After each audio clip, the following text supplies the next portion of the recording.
जय श्री कृष्ण दोस्तों, कृष्ण ज्ञान की इस नई वीडियो में आपका स्वागत है।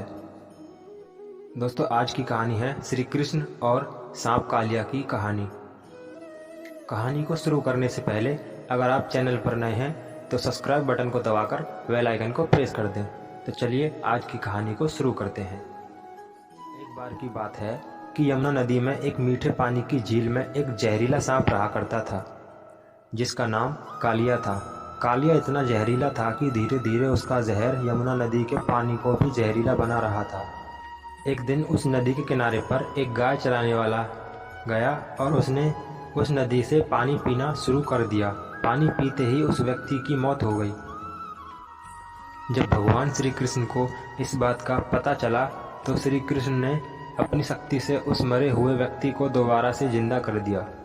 उसके बाद श्री कृष्ण यमुना नदी में कूद गए और नदी की गहराई में जाने लगे। नदी की गहराई में गए तो वह जोर जोर से सांप को पुकारने लगे। उस समय श्री कृष्ण को नदी में गए हुए काफी समय हो गया था। यह देखकर लोग चिंतित होने लगे और कुछ लोग तो वहां करने लगे थे। उसके बाद कालिया सांप नदी के अंदर से बाहर निकला और श्री कृष्ण के सामने आया। सामने आते ही श्री कृष्ण पर आक्रमण कर दिया। देखते ही देखते भगवान श्री कृष्ण उस कालिया सांप के सर पर नाचने लगे।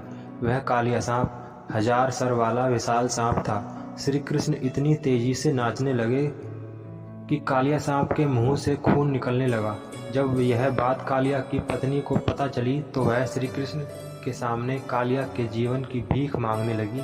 श्री कृष्ण ने कालिया सांप को यमुना नदी को छोड़कर रामायण द्वीप में जाने के लिए कहा और उसे यह आश्वासन भी दिया उन पर कभी भी करुण हमला नहीं करेंगे, क्योंकि उसके सिर के ऊपर श्री कृष्ण के पैरों के निशान छप चुके थे।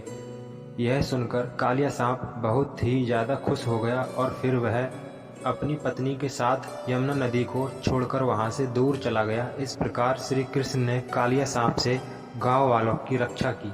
तो दोस्तों, आपको कैसी लगी ये कहानी हमें कमेंट कर ज़रूर बताएं। और अगर आप चैनल पर नए हैं तो चैनल को सब्सक्राइब और वीडियो को लाइक अवश्य करें। धन्यवाद। जय श्री कृष्ण। राधे राधे।